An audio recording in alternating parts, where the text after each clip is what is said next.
சாப்டரோட ஸ்டார்டிங்கில் நம்ம ஹீரோவும் யோம் சியோக் சியோன்னு போடுறதுக்காக படி ஏறி மேலே போயிட்டு இருக்கான். ஏன்னா அவன் மேலே தான் இருக்கான். மேலே போயிட்டு பார்த்த ஹீரோவும் என்ன சொல்கிறான்னா, இன்னும் ஒரு பயங்கரமான டிமாண்ட் கீ அப்படின்னு சொல்கிறான். அதுக்கப்புறம் நீ இங்கே தான் இருக்கியா அப்படின்னு சொல்லிட்டு அங்கே ஒரு ஷார்ட் ஸ்லாஷ் பண்ணுறான். அதனால அங்கே இருந்த டோர் வந்து உடையுது. அதுக்கப்புறம் கோலன் குரூப் லீடரும் நீ வந்து லேட்டாக வந்துட்ட, நான் உனக்காக ரொம்ப நேரமாக வெயிட் பண்ணிட்டு இருந்தேன் யூஜினூன் அப்படின்னு சொல்கிறாரு. அதுக்கப்புறம் கொஞ்ச நேரம் உன்னோட சண்டையெல்லாம் பார்த்துட்டு தான் இருந்தேன். ஆனால் நீ அந்த ஸ்கிலிட்டன் மான்ஸ்டர்ஸை கூட கூட்டிகிட்டு வராமல் ஏன் தனியா வந்து நீ யோசிச்சுட்டு இருக்க? அதை பார்க்கும்போது அந்த ஸ்கிலிட்டன் மான்ஸ்டர்ஸை கட்டுப்படுத்துற சாசரிக்கு ஒரு லிமிட் இருக்க மாதிரி தெரியுது. அதுக்கப்புறம் நம்ம ஹீரோவும் ஷாக் ஆகுறான். ஆனா எதுக்காக ஷாக் ஆகுறான்னா, அங்க வச்சுட்டு இருந்தான் பாத்தீங்களா வயலண்ட் தண்டர் பாம்ஸ், அதை பார்த்துதான் ஷாக் ஆகுறான். அது ஏன் இங்க இருக்கு அப்படின்னு சொல்லிட்டு கேட்கிறான். அதை கேட்ட கோலன் குரூப் லீடரும் நீ ரொம்ப ஷார்ப்பா இருக்கியே அப்படின்னா நான் உனக்கு எக்ஸ்பிளைன் பண்ண வேண்டிய அவசியம் இல்லை. இன்னும் அரை மணி நேரத்துக்குள்ள இந்த நகரத்துல இருந்து நீ தப்பிக்கலன்னா மத்தவங்கள போல நீயும் எந்த தடையும் இல்லாம ஆயிடுவ. நீ எந்த தந்திரம் யூஸ் பண்ணாலும் உன்னால இதை ஒன்றும் பண்ண முடியாது அப்படின்னு சொல்லிட்டு சிரிச்சிட்டு இருக்கான். அதுக்கப்புறம் இப்போ உன்னோட முழு வாழ்க்கையுமே என் கையில தான் இருக்கு. அதனால நீ தெரிஞ்சோ தெரியாமையோ அறிஞ்சோ அறியாமையோ பல தப்புகளெல்லாம் பண்ணியிருப்ப. அதுக்கெல்லாம் மனம் திருந்தி டீமன் கார்டை ஃபாலோ பண்ணு. நீ பண்ண எல்லா கொடூரத்தையும் நான் மன்னிச்சிடுறேன் அப்படின்னு சொல்ல வந்துட்டு இருக்கும்போது நம்ம ஹீரோ உன்னோட ஃபக்கிங் நான்சென்ஸை ஒழுங்கா நிறுத்து. என்ன ஏண்டா தோக்க போற நேரம் வந்தாலே எல்லா பாஸ்டர்ஸும் பேரே இல்லாத ஒரு கடவுளை கூச்சாரம் போட்டு விற்கிறீங்க. ஓ அப்படின்னா இதான் உன்ன மாதிரி இருக்க கல்டிஸ்ட் பாஸ்டர்ஸோட தரமா அப்படின்னா நான் அதை வாங்க விரும்பல பாஸ்டர். அதை கேட்ட இவரும் எக்ஸ்ட்ரீமான கோபத்துல நம்ம ஹீரோ நோக்கி ஒரு ஸ்வாட் ஸ்லாஷ் பண்றாரு. அதனால அங்க ஒரு பிளாஸ்ட் ஆகுது. கோலன் குரூப் லீடர் பண்ண அட்டாக் நம்ம ஹீரோ தடுத்துட்டான். அதுக்கப்புறம் கோலன் குரூப் லீடரும் உனக்கு முன்னாடி நான் 2 கோப்பை வச்சேன், அதுல நீ பாய்சன் நிறைஞ்ச கோப்பையை தான் தேர்ந்தெடுத்திருக்கனா நல்லது, உன்னை என்னால மொத்தமா ஊழ்ச்சி கட்ட முடியும். நீ உண்மையிலேயே என்ன தோக்கடிக்க முடியும்னு நினைக்கிறியாடா யூஜின் உன் பாஸ்டர். அது நம்ம ஹீரோ ஆமா கண்டிப்பா இது ரொம்பவே ஈஸியா இருக்க போகுது அப்படின்னு சொல்றான். அதை கேட்டு இவரும் யூ சன் ஆஃப் பிச், உன்னை நான் சின்ன பின்னமாக்காம விட மாட்டேன்டா அப்படின்னு சொல்லிட்டு அவரும் அட்டாக் பண்ண வராரு. அந்த அட்டாக் நம்ம ஹீரோ தடுத்துறான். அதுக்கப்புறம் நம்ம ஹீரோ ஒரு வாட்டி அட்டாக் பண்றான். அவரை அந்த அட்டாக்ல இருந்த ஒரு தப்பிச்சுட்டு சமகான்ல நம்ம ஹீரோவை கண்ணா பின்னான்னு அட்டாக் பண்றாரு. அந்த அட்டாக்ல இருந்தாலும் நம்ம ஹீரோ டாஜ் பண்றான், அட்டாக் பண்றான், அதுக்கப்புறம் தடுக்கிறான். அந்த மாதிரி பண்ணிட்டு இருக்கான். என்னது என்னோட செட்டோட பவர் சாதாரண பவர் விட சுப்பீரியர் ஆயிடுச்சு. இவன் எப்படி இன்னும் கொஞ்சம் கூட சோர்வே அடையல?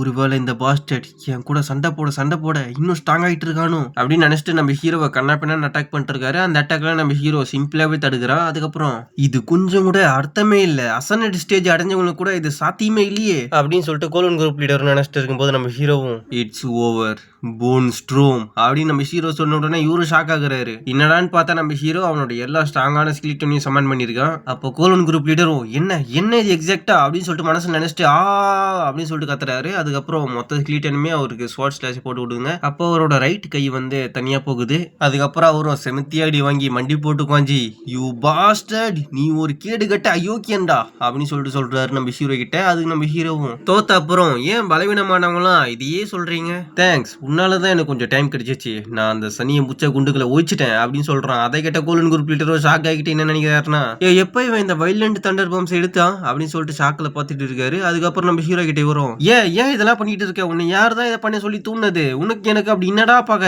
அதை கேட்டு நம்ம ஹீரோவும் நான் உன்னை ஸ்டாப் பண்ண ட்ரை பண்ணல, நான் ஸ்டாப் பண்ண ட்ரை பண்றது இந்த பிளட் செட். நீ எனக்கு வெறும் ஸ்டார்டிங் பாயிண்ட் மட்டும்தான். இந்த உலகத்துக்கு அழிவை கொண்டு வர நினைக்கிற உன்ன மாதிரி இருக்க பாஸ்டர்ஸ் எல்லாரையும் நான் வேரோட புடுங்கி அழிப்பேன். அதுக்கப்புறம் கடைசியா உன்னோட பாஸ் அந்த ஸ்னேக் ஐடு செட் லீடர் அப்படின்னு சொல்லிட்டு நம்ம ஹீரோவும் சொல்றான். அதுக்கப்புறம் கோலன் குரூப் லீடரும் என்ன நினைக்கிறாருன்னா இப்போ நிலைமை இந்த அளவுக்கு போயிட்டதால என்னோட கடைசி வழியை நான் பயன்படுத்துறத தவிர எனக்கு வேற வழி இல்லை போல.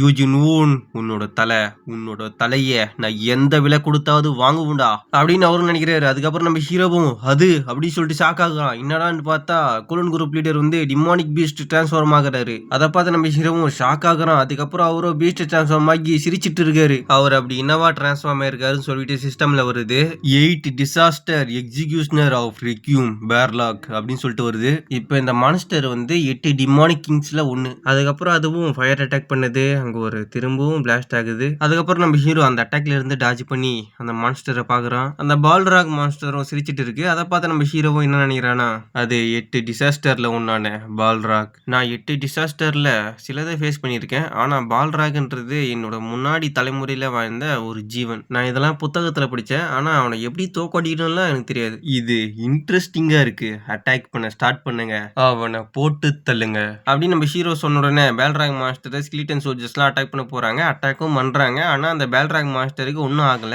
அதுக்கப்புறம் அந்த பேல்ராக் மாஸ்டரும் ஒரு ஸ்கெலிட்டன் சோல்ஜரோட கழுத்த கட் பண்ணுது. இன்னொரு ஸ்கெலிட்டன் சோல்ஜரோட மண்டைய புடிச்சு தரையிலே அடிக்குது. அதுக்கப்புறம் அதோட ஃபயர் பவரால அந்த ஸ்கெலிட்டன் சோல்ஜர்ஸ்லாம் பொசுக்கிடுது. அதுக்கப்புறம் அந்த பால்ராக் மாஸ்டரும் நான் உன்னை கொல்லுவேன் யூஜின் வூன் அப்படின்னு சொல்லுது. அதுக்கப்புறம் நம்ம ஹீரோவும் என்ன நினைக்கிறான்னா, நான் சமன் பண்ண எல்லா ஸ்கெலிட்டன் சோல்ஜர்ஸையுமே அது பொசுக்கிடுச்சு. இன்னும் ஒரு பவர்ஃபுல்லான ஃப்ளேம். இது வரைக்கும் நான் ஃபேஸ் பண்ணவங்கள விட இவன் நிச்சயமா டிஃப்ரெண்டானவன் தான். அதனால என்னோட வெறும் மனா பவரை வச்சு மட்டும் இவனை தோக்கடிக்க முடியாது. என்னோட எல்லா பவரையும் ரிலீஸ் பண்ணா மட்டும்தான் இது முடியும் போல அப்படின்னு சொல்லிட்டு நம்ம ஹீரோ அவனோட சம்மனிங் ஸ்கில் மூலியமா அவன் இது வரைக்கும் தோக்கடிச்சவங்க எல்லாம் சம்மன் பண்றான். அதனால அதிகமான மானா நம்ம ஹீரோக்கு செலவாகல. அதனால நம்ம ஹீரோ கொஞ்சம் டயர் ஆகுறான். அதுக்கப்புறம் divine spirit and rightful people அப்படின்னு சொல்லிட்டு அவங்க எல்லாருக்கும் நம்ம ஹீரோ ஃபயர் ரெசிஸ்டன்ஸ் போட்டு விடுறான். இனி நான் உங்களை கமாண்ட் பண்றேன். இது ஆல் அவுட் அட்டாக்கான நேரம். கோ அப்படின்னு சொல்லிட்டு நம்ம ஹீரோ சொல்றான். அதுக்கப்புறம் இவங்க எல்லாரும் போயிட்டு அந்த பால்ராக் மான்ஸ்டரை அட்டாக் பண்றாங்க. அந்த மான்ஸ்டருக்கு அதனால பாதிப்பு ஏற்படுது. அதுவும் பயங்கரமா கத்துது. அதுக்கப்புறம் நம்ம ஹீரோவை இப்போ என்ன நினைக்கிறான்னா, நான் இப்போ ஃபயர் ரெசிஸ்டன்ஸ் அதிகரிக்கிற ஒரு ஸ்பெல்ல போட்டேன். அதனால என்னோட மானாவை தேவையை விட அதிகமாவே யூஸ் பண்ணிட்டேன். இங்க நம்ம தோத்துட்டா அதான் நம்மளோட முடிவா இருக்கும். இது லைஃப் ஆர் டெத் மேட்டர் அப்படின்றதுனால அவங்களோட மொத்த பவரையும் போட்டு ஃபைட் பண்ணுவாங்க அப்படின்னு சொல்லிட்டு நான் நம்புறேன் அப்படின்னு நம்ம ஹீரோ நினைச்சிட்டு இருக்கும்போது ஒரு ஸ்கெலிட்டன் வந்து நம்ம ஹீரோவே பார்த்துட்டு இருக்கு. அதை பார்த்து நம்ம ஹீரோவும் ஷாக் ஆகிட்டு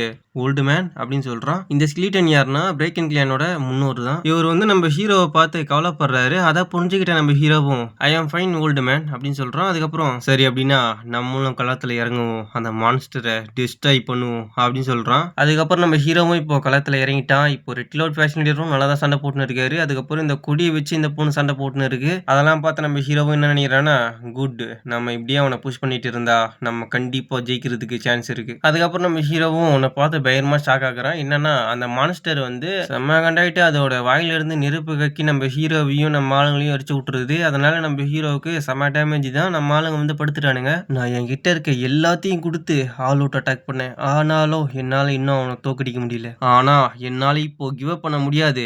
என்கிட்ட இருக்க எல்லாத்தையும் பணிய வச்சாச்சு. நான் கடைசி வரைக்கும் போராடுவேன். இப்போ நம்ம ஹீரோ விடாப்புடியா இருக்கிறதுனால சிஸ்டம் ஓப்பன் ஆகி உங்களுக்கு வந்து ஒரு ஹிடன் குவெஸ்ட் வந்து இப்போ ஆக்டிவ் ஆயிருக்கு. அந்த ஹிடன் குவெஸ்ட் பேர் என்னன்னா ஒன் ஹூ சேசஸ் கேயாஸ் அப்படின்ற ஒரு ஹிடன் குவெஸ்ட் ஆக்டிவ் ஆயிருக்கு. இப்போ அதுக்கான கண்டிஷன் என்னன்னா 8 பேரழிவுகளை தோக்கடிச்சு டேஷ் அடையணும் அப்படின்னு சொல்லிட்டு போட்டிருக்கு. இப்போ நம்ம ஹீரோவுக்கு வந்து கேயாஸ் பர்சீவர் அப்படின்ற ஒரு டைட்டில் ஆட்டோமேட்டிக்கா இக்யூப் ஆயிருக்கு. அந்த டைட்டில் வந்து இப்போ ஆக்டிவ் ஆயிருக்கு. அந்த டைட்டிலோட ஸ்கில் என்னன்னா நம்ம ஹீரோவுக்கு இப்போ எதனா அடிபட்டுச்சுன்னா அது வெறும் 24 மணி நேரத்துக்குள்ள முழுமையா குணமாயிடும் அப்படின்னு சொல்லி போட்டிருக்கு. நம்ம ஹீரோ செத்தா இதெல்லாம் நடக்குமான்னு தெரியல. இப்போ நம்ம ஹீரோ கேயாஸ் கூட போராடுறதுனால நம்ம ஹீரோட ஸ்டாட்ஸ் எல்லாமே 200% அதிகரிக்குமா. இப்போ நம்ம ஹீரோ உடம்புக்குள்ள யாரோ ஒருத்தவங்களோட பவர் வந்து போயிட்டு இருக்கான். ஆனா அதுக்கும் ஒரு சைடு எஃபெக்ட் இருக்கு.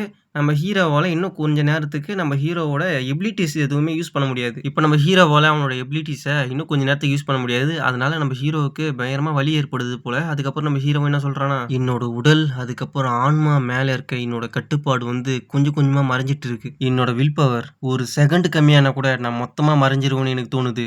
நான் அது நடக்க விடக்கூடாது. ஈவன் அது கடவுளா இருந்தாலும் கூட அப்படின்னு நம்ம ஹீரோ நினைச்சிட்டு இருக்கும்போது அந்த பால்ராக்கும் நம்ம ஹீரோ அட்டாக் பண்ண வந்துட்டு இருக்கு. இதெல்லாம் யாரு தான் பண்ணிட்டு இருக்காங்க அப்படின்னு நம்ம ஹீரோன்னு நினைச்சிட்டு வாயிலிருந்து ரத்தத்தை கக்குறான். அதுக்கப்புறம் இப்போ அவன் நிமிந்து பார்த்து ஷாக் ஆகுறான். என்னன்னா அந்த பால்ராக் பண்ண வந்த அட்டாக் நம்ம ஓல்டு மேன் வந்து தடுத்துட்டாரு. அதை பார்த்து நம்ம ஹீரோவும் ஓல்டு மேன் அப்படின்னு சொல்லிட்டு திரும்பவும் ஷாக் ஆகுறான். அதுக்கப்புறம் அந்த பால்ராக்கும் தொடர்ந்து அட்டாக் பண்ணிட்டே இருக்கு. அதனால ஓல்டு மேனும் அதை தாங்க முடியாம பின்னுக்கு தள்ளப்படுறாரு. அதை பார்த்து நம்ம ஹீரோவும் ஷாக் ஆகுறான். அதுக்கப்புறம் சிரிக்கிறான். ஏன்னா எல்லாம் கம்ப்ளீட் ஆயிடுச்சு போல. அதுக்கப்புறம் ஓல்டு மேனும் ஷாக் ஆகுறாரு. ஏன்னா நம்ம ஹீரோ மேல இருந்து கோல்டன் லைட்ல வந்துட்டு இருக்கு. அதுக்கப்புறம் சிஸ்டம்ல என்ன போட்டிருக்குன்னா, இப்போ நீங்க டேஷ் என்பவரோட சக்தியை முழுசா உறிஞ்சிட்டீங்க. அதுக்கப்புறம் அவர்கிட்ட இருந்து ஸ்கெய்த் ஆஃப் மெல்டிங் பாய்சன் பவரை பாதியா உறிஞ்சிருக்கீங்க. அதனால உங்களோட ஸ்கெய்த் ஆஃப் மெல்டிங் பாய்சனோட கிரேட் வந்து WS+ மாறுது.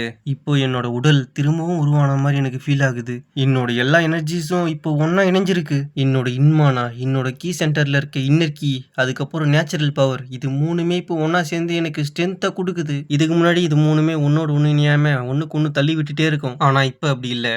ஏதோ ஒரு மிஸ்டீரியஸ் பீயிங் அதோட பவர் எனக்கு கொடுத்துருக்கு. ஆனா அது யாருன்னு எனக்கு தெரியாது. ஆனா என்னவோ தெரியல, என்னோட வாயோட டேஸ்ட் மாறின மாதிரியே எனக்கு ஃபீல் ஆகுது. ஆனா இப்போதைக்கு நான் இதை நல்லா பயன்படுத்திக்கிறேன். இப்போ ஏன் பக்கம் வா அப்படின்னு சொல்லிட்டு நம்ம ஹீரோ அந்த பால்ராக் மான்ஸ்டரை கத்தி கூப்பிட்டு இருக்கான். அதுக்கப்புறம் அந்த மான்ஸ்டரும் அட்டாக் பண்ண வந்துட்டு இருக்கு. அப்ப நம்ம ஹீரோவும் இது இப்போ ஒர்க் நினைக்கிறேன் அப்படின்னு நினைச்சிட்டு 12 Sword of Thunder Cloud, அதுக்கப்புறம் இந்த scythe of melting poison fusion technique அப்படின்னு சொல்லிட்டு பேல்ராக் மாஸ்டர் அட்டாக் பண்றான். அந்த மான்ஸ்டருக்கு பாதிப்பு ஏற்படுது. அத பார்த்து அந்த மான்ஸ்டரும் ஷாக் ஆகுது. அதுக்கப்புறம் following stream of girl poison அப்படின்னு சொல்லிட்டு திரும்பவும் ஒரு ஸ்லாஷ் பண்றான். அதனால அந்த மாஸ்டரோட ஒரு கையே துண்டா போகுது. அதுக்கப்புறம் அந்த பேர்லாக் மாஸ்டர் பயங்கரமா ஷாக் ஆகிட்டு பயங்கரமா கத்துது. ஏன்னா அப்பதான் அந்த மாஸ்டருக்கு அது கை போன விஷயமே தெரியுது. அதாவது ஃபீல் ஆகுது. அதுக்கப்புறம் அதுவும் அதோட அறுந்து போன கையை பிடிச்சிட்டு பயங்கரமா கத்திட்டு இருக்கு. அப்ப நம்ம ஹீரோவும் அவனோட சோர்ட்ல பவர் கேதர் பண்ணிட்டு இருக்கான். அப்ப நம்ம ஹீரோ என்ன நினைக்கிறானா, இது எனக்கு எக்ஸைட்மெண்ட்டுக்கும் மேல ஃபீல் ஆகுது. அதனால ஷார்ட் ஸ்லாஷுக்கு பதிலா வேற எதனா ட்ரை பண்ணுவோம் அப்படின்னு சொல்லி ஒயிட் விஷஸ் ஸ்கில்லை யூஸ் பண்ணி படுத்துட்டு இருக்க எல்லாரையும் திரும்பவும் எழுப்பி விடுறான். அதுக்கப்புறம் நம்ம ஹீரோட ஃபோர்ஸ் வந்து இப்போ ரெடி ஆயிடுச்சு. அதுக்கப்புறம் சிஸ்டமும் முன்னாடி வந்து டேஷ் என்பவரோட பவர்ஸ் வந்து சமன்ஸ்ல போறதுனால சமன்ஸோட ஸ்டேட்டஸ் வந்து இப்போ இன்க்ரீஸ் ஆயிருக்கு. இப்போ சமன்ஸோட ஸ்டேட் வந்து இப்போ சேஞ்ச் ஆயிருக்கு. அதுக்கப்புறம் இந்த பேர்லாக் மாஸ்டரும் அக்கா அக்காக்குன்னு சொல்லிட்டு கத்திட்டு இருக்கு. அதுக்கப்புறம் நம்ம ஹீரோ என்ன சொல்றானா, ஓ நீ இப்போ பயத்துல தான் நடுங்குறியா, பயத்தை உன்னால அப்படின்னா ஃபீல் பண்ண முடியுது. ஆனா இப்போ அதை வேற மாதிரி சொன்னா இத்தோட இது ஓவர் ஆக போகுது அப்படின்னு நம்ம ஹீரோ சொன்ன உடனே அதுவும் பயங்கரமா டென்ஷன் ஆயிட்டு பயங்கரமா கத்திட்டு அதோட பயங்கரமான எனர்ஜியை ரிலீஸ் பண்ணுது. அதாவது ஃபயர் எனர்ஜியை. அதுக்கப்புறம் நம்ம ஹீரோவும் என்ன சொல்றானா, ஆல் ஆஃப் யூ அட்டாக் அப்படின்னு நம்ம ஹீரோவும் சொன்ன உடனே எல்லாருமே கோதால குதிச்சு அந்த பேல்ராக் மாஸ்டர் அட்டாக் பண்ண ஆரம்பிக்கிறானுங்க. அதுக்கப்புறம் அந்த மான்ஸ்டரும் அதோட ஃபயர் பெத்தை யூஸ் பண்ணுது. ஆனா நம்ம ஆளுங்க அந்த ஃபயருக்குள்ளேயே பூந்து வரானுங்க. அதை பார்த்த பேல்ராக்கோ பயங்கரமா ஷாக் ஆகுது. அதுக்கப்புறம் ஓல்டு மேனும் பேல்ராக் அட்டாக் பண்ண போயிட்டு இருக்காரு. அவரோட ஃபுல் பவரையும் கேதர் பண்ணி ஸ்லாஷ் பண்ண ஆரம்பிக்கிறாரு. அப்ப நம்ம ஹீரோவும் என்ன சொல்றானா, ஏய் பேல்ராக் உன்னோட ஃப்ரெண்ட்ஸுங்களுக்காக நரகத்தில் வெயிட் பண்ணிட்டு இரு அப்படின்னு நம்ம ஹீரோன்னு சொல்கிறான். அதுக்கப்புறம் நம்ம ஆளுங்க பேல்ராக் மாஸ்டரை தலை தனியாக கை தனியாக கால் தனியான்னு பிரிச்சிடுறானுங்க. அதுக்கப்புறம் சிஸ்டமில் ஃபர்ஸ்ட் என்ன வருதுன்னா, நீங்கள் பேல்ராக் மாஸ்டரை கொன்னிட்டீங்க அப்படின்னு சொல்லிட்டு வருது. அதுக்கப்புறம் நம்ம ஹீரோ வந்து இப்போ லெவலப் ஆயிருக்கான். அதனால நம்ம ஹீரோ வந்து இப்போ 81 லெவலில் இருக்கான். அதுக்கப்புறம் நம்ம ஹீரோட பல ஸ்கில்ஸும் டெவலப் ஆயிருக்கு. அதெல்லாம் என்னென்னு போடுறேன், நீங்களே படித்து தெரிஞ்சிங்க. அதுக்கப்புறம் நம்ம ஹீரோ ஃபர்ஸ்ட் டைம் டீமன் கிங்கை கொன்னதுனால நம்ம ஹீரோக்கு டீமன் கிங் ஸ்லேயர்னு டைட்டில் கொடுக்குறாங்க. அதுக்கப்புறம் நம்ம ஹீரோ கிட்ட இப்போ இருக்க பவர் வந்து போக ஆரம்பிக்குது. அதுக்கப்புறம் நம்ம ஹீரோ இப்போ என்ன சொல்றானா, இந்த பவர் போன அப்புறம் எனக்கு ரொம்பவே களைப்பா இருக்கு அப்படின்னா அவங்க 8 பேரழிவுகள் கூட போராடும் போது மட்டும்தான் அவங்களோட பவரை கொடுப்பாங்களா? இதெல்லாம் நினைக்கும் போது எனக்கு இன்னும் பல கேள்வி தான் உருவாகுது. அதனால இதை பத்தி அப்புறமா யோசிப்போம். இப்போதைக்கு நான் களைப்பா இருந்தாலும் என்னோட வேலையை நான் செய்யணும்ல அப்படின்னு சொல்றான். இதோட இந்த சாப்டர் முடியுது. இங்க வந்து பேக்ரவுண்ட் வந்து ரொம்ப இதுவா இருக்கும். அதெல்லாம் கண்டுக்காதீங்க, எதுவும் சொல்றதுக்கு இல்லை. இதோட இந்த சாப்டர் முடியுது. தேங்க்யூ, பாய்.